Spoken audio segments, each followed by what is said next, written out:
Hey everyone, me Kevin here. While the AMC surge is going to the moon, and it's a very difficult rocket to get on because it just keeps going. Every time you're like, okay, all right, I'm gonna buy right around here.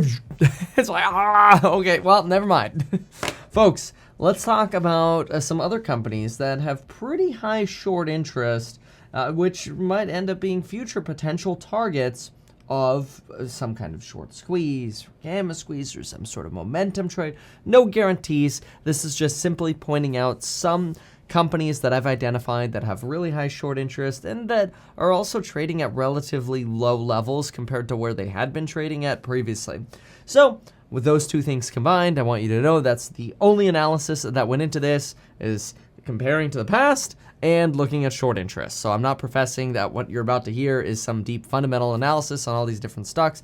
I always want you to be very, very clear with what you're getting. So really, just write down a list of which of these sound interesting to you. Number one, Workhorse, 47.38% short interest at the moment.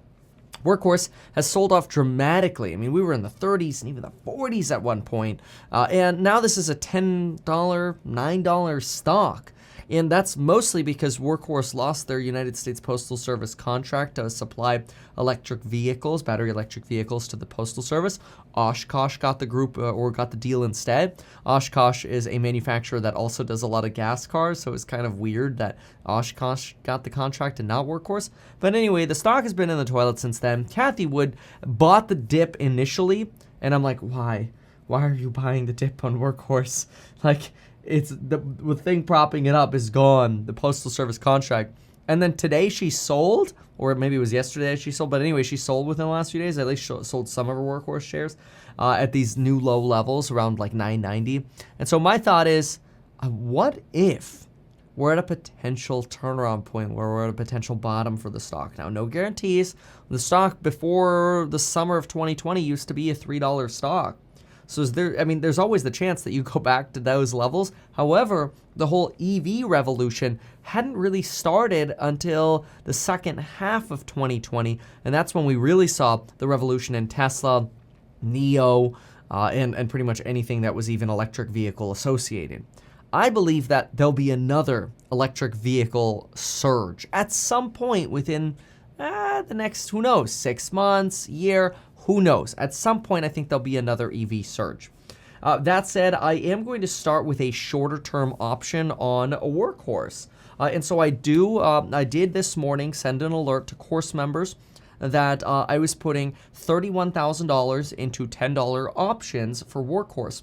I really think that if AMC is squeezing or potentially or setting up for a squeeze off of 20% short interest, some of these companies could blow up as well. No guarantees, but Workhorse is one I'm putting some money on. There's another one, Clover. Clover Health is one that we've talked about having a potential squeeze before. It's had sort of intraday incredible highs. We've day traded this one profitably before. I don't have anything in Clover, but it is 40.41% short. Ride, which is Lordstown Motors, is another one. This would be an electric pickup car vehicle company competitor. That's a long hyphenated title, but anyway, 37.45% short. If you go to the day chart on Lordstown Motors, you'll also see this sort of similar, basically was nothing before around the second half of last year, had these incredible violent swings, and now we're lower than where we were before, which is pretty incredible.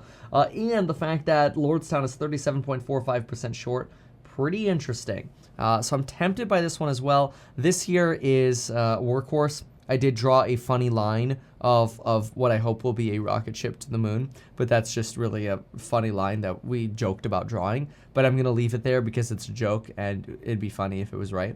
But anyway, all of this fat is gone. I mean, you're really paying right around June pricing for this company, which is insane. All of this fat is gone. It's incredible. Another one. Oh, yeah. Tattooed Chef. Now, Tattooed Chef is 31.42% short, but you're not really getting it at lows, right? I mean, I bought options on this when it hit 15, and I made some nice tendies riding it up. I didn't ride it all the way to 22, but I did ride it up nicely, close to $20, so I got some nice tendies here. But with Tattooed Chef, yeah, I mean, look, can we get back into this $23 to $26 range? Absolutely. But you don't have that same, I mean, compare this to the Workhorse, right? And I'm not, again, we're not comparing fundamentals here. We're solely comparing the chart.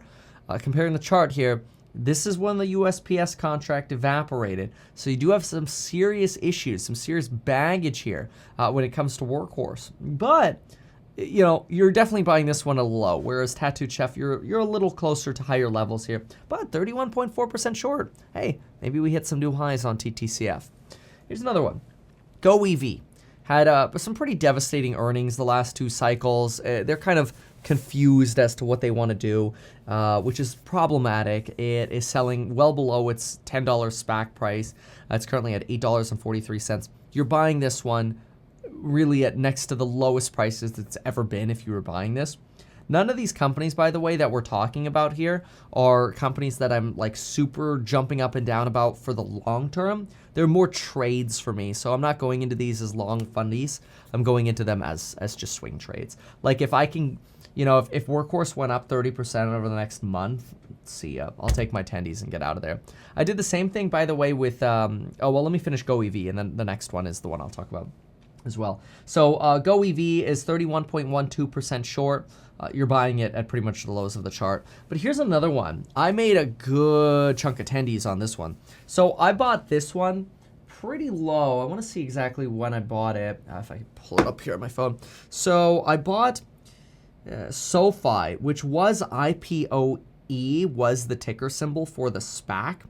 And I bought this, I put about $21,000 into a relatively short call option here. Well, relatively short.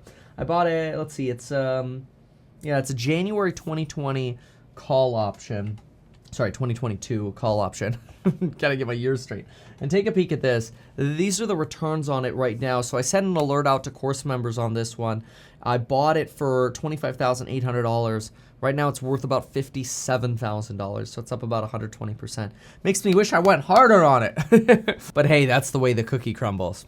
Next one is Beyond Meat. Beyond Meat is at 28.76% short, but you're not really getting it at lows right now. We had an opportunity to buy this thing at like $100, and we were down here for a few days. Really wish I would have bought an option here, but for me to get into an option on Beyond Meat, even at 28.7% short, I would like to see this drop again to at least below 120. It does. Sometimes it stays range bound between 120 and 130, but we'll see. If it comes back down to the 120 range, it'd be a consideration. Another one is Churchill Capital. Lucid Motors here. Churchill Capital is trading in a relatively low range here. Kind of stuck around that it's at $23 now. Not as low as you could have gotten it recently, but this one's about 27.2% short. FRX. Here's another one. This is the Beachbody acquisition or merger with Beachbody and the bike company MRX. We've got, geez, this company skyrocketed for a period of time. I mean, we went to 26, we went to a high of 18 intraday. It's really trading at SPAC value here. It's well shorted, 19.79%, much like Arcimoto. Arcimoto has recently started running. I picked up and sent an alert to course members about picking up a little bit of Arcimoto. We picked up Arcimoto right around some of these reds over here. And we've started running a little bit on Arcimoto, though this one has, I think, more potential to run, again, when we get to that next EV cycle. This is currently 19.79% short. Then we have ARK-K. ARK-K, which is Kathy's fund, obviously. This is actually 12.2% short. So people who are looking for something to short are actually shorting Kathy, which is honestly has not been a horrible place since February to short Kathy. And it's been ARK-K. Like, I haven't seen the same thing in ARK-F and some of the other ones. And then last but not least, you've got Square. This one's only about 8.47% short. It's not at epic lows. I mean, when this breaks under 200, I'd buy this blindfolded. So I'd have to see this one under 200 again, but this is another one to pay attention to. Just like Snowflake, it dropped to under 200. That was another opportunity. Look at that, went to 184. There was another one. I did end up buying some other options. I'm happy with the options that I did buy, but those were some that were on my target list. Snowflake isn't really highly shorted though, so it doesn't really fit in this video. But anyway, there you have it. So making some moves here on some swing trade option plays, mostly for fun. They're not deep fundamental plays. Look, I put 30 grand into Workhorse. And keep this in mind, it's a relatively small portion of my portfolio. 30K is the equivalent of about, I don't know, what do we got? Oh man, sorry, 30,000. 1, 2, 3. There you go. It'd be, yeah, it's less than 0.5%. Actually, it's closer to like 0.15%. So, you know, they're smaller plays, but I see some potential in them, and I like having fun with some smaller plays. These are some things that I'm looking at, obviously at the same time as looking for an opportunity to get that dip on AMC. There has not been a dip on AMC that has been decent in the last like week here. So it's been a pretty solid rocket ship at AMC. But anyhow, these are some others to keep an eye on. Thank you so very much for watching. If you found this helpful, consider subscribing. And folks, we'll see you in the next one.